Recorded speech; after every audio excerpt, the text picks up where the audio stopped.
हाथी और शेर की कहानी। एक बार एक जंगल में एक शेर अकेला बैठा हुआ था। वह अपने बारे में सोच रहा था कि मेरे पास तो तेज़ धारदार मजबूत पंजे और दांत है, साथ ही मैं एक बहुत ही ताकतवर जानवर भी हूँ। लेकिन फिर भी जंगल के सारे जानवर हमेशा मोर की ही तारीफ क्यों करते हैं। दरअसल शेर को इस बात से बहुत जलन महसूस होती थी कि सभी जानवर मोर की तारीफ करते थे। जंगल के सभी जानवर कहते थे कि मोर जब भी अपने पंख फैलाकर नाचता है तो वह बहुत सुंदर लगता है। यही सब सोचकर शेर बहुत दुखी हो रहा था। वह सोच रहा था कि इतना ताकतवर होने और जंगल का राजा होने पर भी कोई उसकी तारीफ नहीं करता।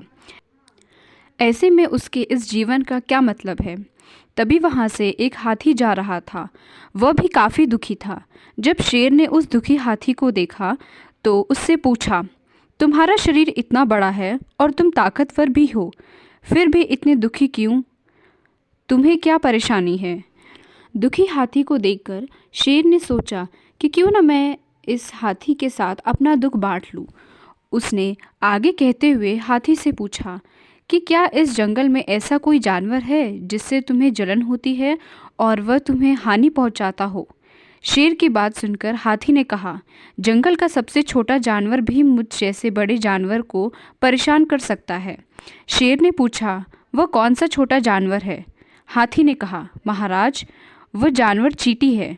वह इस जंगल में सबसे छोटी है, लेकिन जब भी वह मेरे कान में घुसती है तो मैं दर्द के मारे पागल हो जाता हूँ।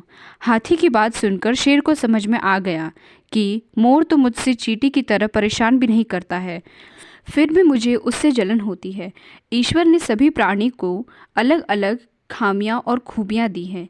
इसी वजह से सारे प्राणी एक जैसे ताकतवर या कमज़ोर नहीं हो सकते।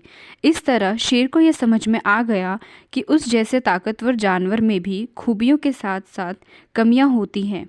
इससे शेर के मन में उसका खोया हुआ आत्मविश्वास फिर से बढ़ गया और उसने मोर से जलना बंद कर दिया।